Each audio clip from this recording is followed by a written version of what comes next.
Hello, everyone, and welcome back to the latest edition of the Jake's Take with Jacob Elyachar Podcast. I'm your host, Jacob Elyachar, the chief content producer and writer of jakestake.com, a pop culture entertainment news website. If you're listening to us on our audio platforms, please give us a 5-star rating. Please subscribe. Please download this episode and all the other episodes. And if you're watching us on our YouTube channel, please give us thumbs up and please subscribe. I really appreciate it. Our next guest today is a Spotify verified artist. As of this recording, he has over 29,500 Instagram followers, and also, not to mention, 296,100 TikTok followers, and his videos have been accumulated. His likes have been accumulated over 1.2 million likes. Can I emphasize 1.2 million likes on TikTok? I don't know how he does it, but I'm going to find out. So please let me welcome the fabulous Brooklyn Juliana to the podcast. Hey guys, it's Brooklyn Juliana. Really happy to be here. Brooklyn, thank you so much for taking time in your schedule to talk with me today. I really appreciate it. Yeah, it's my pleasure. All my pleasure, really. All right, so let's get started. So when did you get interested in performing, and how did that passion evolve with desire to pursue a career in the recording industry? I mean, that's a really good question. It's just one of those things where, like, as a kid, I really fell in love with the stage. I love performing. It's one of those things where if I spend any extended amount of time away from a stage, when I get back onto it, it's home to me. And eventually that really turned into something where it's like, I guess I could record a song, and I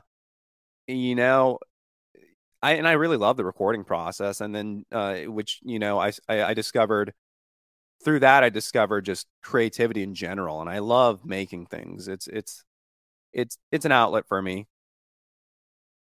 I love everything about that answer. It's really cool. I love karaoke, and I was in choir from 5th to 12th grade, so I know the feeling about performing. You bet. Absolutely. So who are some of the artists that inspired your sound?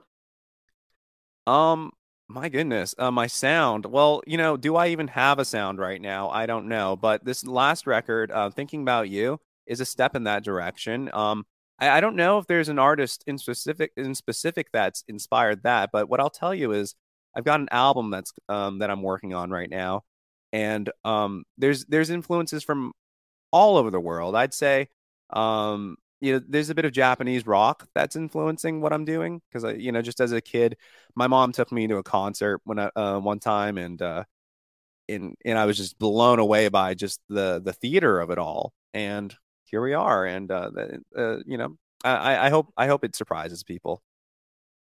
I'm feeling it. Well, I'm feeling it well, and I gotta say, it's amazing to see the rise of Japanese rock across the music spectrum. I mean, like this some of the stuff I'm listening to is like from before I was born.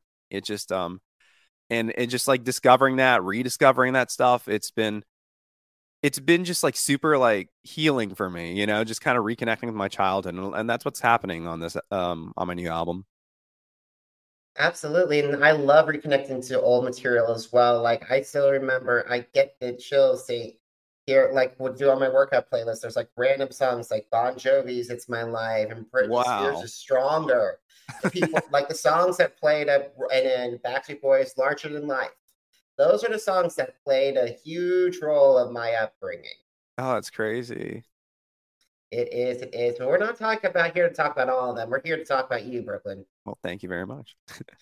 So, Brooklyn, as you've been working in the industry, what have been some of the challenges that you have faced staying in the industry and also breaking through to the international music markets, and how have you overcome those obstacles? I mean, it was just, I've been so fortunate in the sense that like I feel like I've found a great just start with my audience, and they really love me, and I'm super grateful for kind of my history in music right now. Right now we've got a new direction, and I feel like I'm kind of going in a little naked, a little vulnerable. But I think the biggest challenge for me is I'm just so creative, and so sometimes my schedule, the way that's all set up, is I'm kind of doing a lot at once, and I can and I have to kind of really make sure I'm on top of that schedule, making sure that, hey, you know what, I can't focus too much on just one thing at any given time. I totally agree. I was watching Sloan, one of my favorite YouTube creators, Sloan's videos before we got on here, and he was talking about how like One Direction's been going through when they were in a group, and I was like, oh my God, that was one exhaustive schedule, one after another. So is that kind of, so have you learned how to set boundaries? I'm learning. It's definitely a process. It is, and I wish you luck on that. So let's get started with some music, shall we? Sure. Alrighty, so I want to talk to you about some of your songs that you can be found on Spotify. So I'm looking at, and these are the numbers as of this recording. So let's talk about Imagine the English version, because as of right now, it's sitting with 57,600 Spotify streams. Yeah, Imagine English. That is that's a fan favorite. They really like that one. I love it because the lyrics are kind of dark, and you know what? I'm gonna tell you, you're the first person I've ever told this to, but there's a lyric in there. It's a dark story, and given where the song kind of originates from, just in my past, in my music, there's a dark story in there, and the lyric goes, the memory of you is haunting me, and I can't wait to be with you. It's very much about romance, but perhaps a lost love, and that's the story I'm telling through that song. And I love doing it in English because then I can finally express, the story I had in my head writing it. It sounds like with the title Imagine, it sounds like positivity, but then all of a sudden I hear the story, and I'm like, thank you for sharing that. It sounds like it's like a Phantom of the Opera, Romeo and Juliet. That's exactly what it is. There's a lot of theater in that, and that's exactly what I was going for. A little bit of like the dark hero, a little bit like Batman or Bruce Wayne. Those are the characters I really connect with. I gotta say, I love Batman. Batman's one of my all-time favorite superheroes, and we could talk hours about Batman. In fact, I met two of them, and both the late and dearly departed Adam West, and of course the legendary Kevin. Nice. That's amazing. That's crazy. It is. It is. Batman is my favorite superhero out of all of them. Me too. I dressed up as Batman like 3 years in a row when I was a kid. Oh wow! Believe me, when I was a kid, it was the same year. It was basically Bill Power Rangers Billy Cranston Oh wow, that's for a crazy. couple years in a row. So anyway, let's talk about. Well, I gotta say, we gotta talk about later about superheroes because we gotta get back to music. All right. So the next song I'm going to talk to you about is "I'm Gonna Love You." I'm gonna love After you. this recording is 176,000 Spotify streams. Well, that one's a really special one because I wanted to make something for my audience that was on the uplifting side. Um, I'm actually writing an English lyric for that right now. And but you know, the video is really special. We filmed it in Vancouver, Canada, where it always rains. And so if anyone's ever seen the music video for this, it's really gorgeous, and you might think that was a Hollywood effect there. No, it's real rain, and it was freezing. But we did it for the picture, and I'm so thrilled with the way that turned out because I think the whole aspect of a light through the dark and a hand reaching out is very well visualized there. And of course, I love the song. It's one of the hardest songs I have to sing and perform live, but but kind of giving it my all is something I wanted to show my audience, and I think that you know, a little courage goes a long way and to inspire people. Absolutely. I miss Vancouver. It's one of my favorite. I went there years ago, decades ago. And it's a beautiful city when it's not raining. Yeah, I was fortunate that night to have the rain for that night just for the shoot for the effect. And then when you're doing music videos sometimes most times you only have the one production day for photography. And then the next night though we actually did film just some additional footage, and it was perfectly dry. So the weather was really on our side that year. And music video shoots can take up to 3 months and almost a year sometimes, it feels like. Yeah, there's pre-production, there's post-production, there's the whole thing. Oh yeah, absolutely. So I know you brought up something, and I just want to talk about it. So you said that you were writing English first. So how long does it take you to transliterate the songs? Um, well, in some cases, like for Imagine, I had actually written the English lyric first. In the case of I'm Gonna Love You, I'm writing that right now, and I'm not doing too much of a translation so much as I'm just writing the lyrics that were originally in my head when I first conceptualized the song. But there was never an English lyric written other than the title of the song. Oh, that's very interesting. Very interesting. So let's talk about Young Love. That sparks a lot of interest in Spotify with over 263,000 Spotify streams. Young Love, that is my first single. I was just talking with someone last night about youth in general, and that song was meant to really represent, well, falling in love, of course, but with anything, to be honest, and having that, just being naive when you're young, when you're falling in love and being naive. That was the emotion that I wanted in that song because I think it's so important to carry forward as you grow up, mature a little. And so I just wanted to make a song that maybe if I listened to it years down the road, it would remind me of, what's most important. And not to mention, it can also mark like your a time between your career, like saying if it's when like a lot of artists today love to have the career strength like some of the legends have like 50, 60 plus, some 70 plus years. So maybe it could also mark the time like a starting stone and like you can finally look back on it decades later. Yeah, I like to think of it that way, a bit of a time capsule, if you will. Absolutely, absolutely. So let's talk about Thinking About You because it's your latest single. And how is this single similar or different between this song and the three tracks that we previously spoke about? Well, it's thinking about you. What's so exciting about that for me is that I decide, I decided to make something that was just me, no bells and whistles. Not a whole lot of like overt production value. There's a lot of production value actually if you in the song and the video.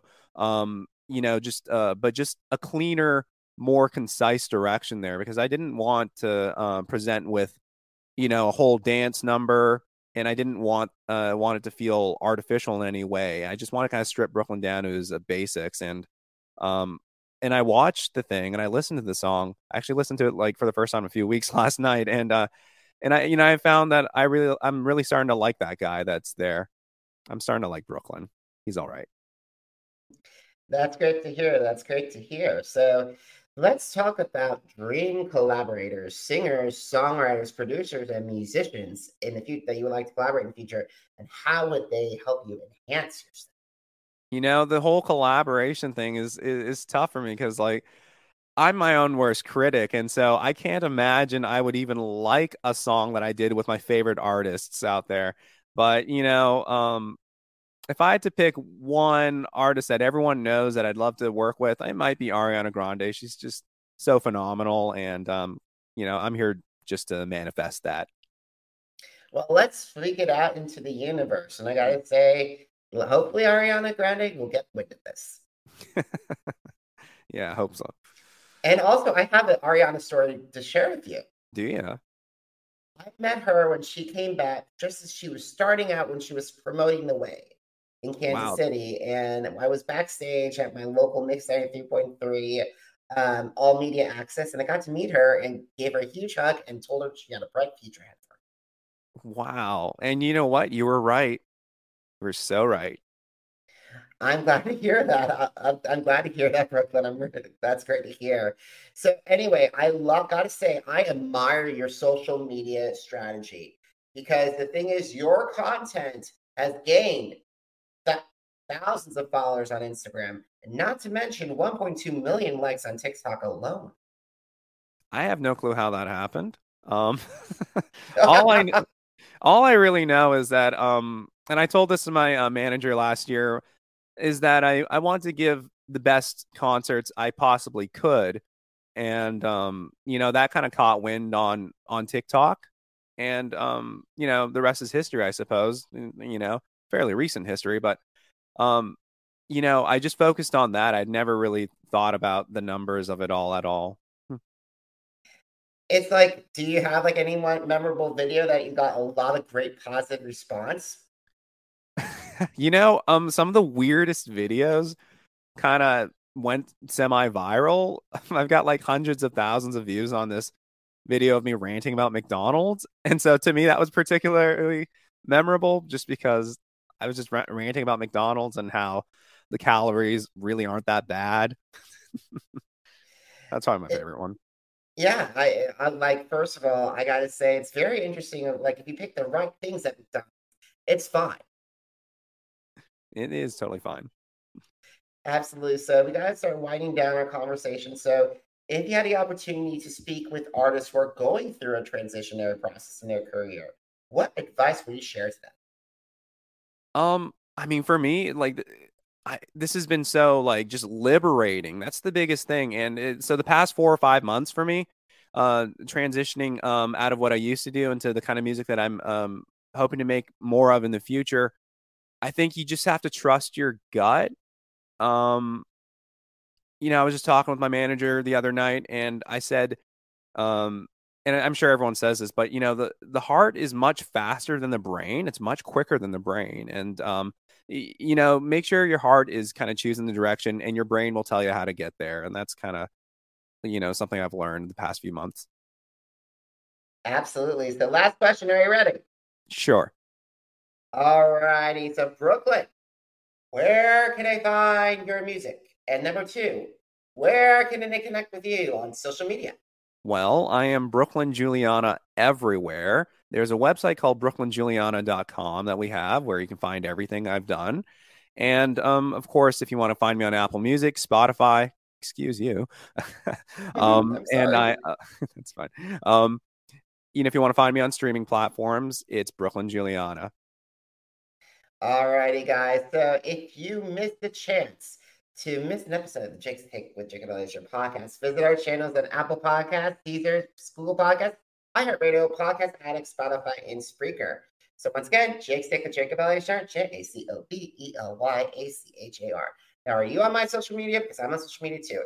Facebook, Instagram, Twitter, Threads, and YouTube.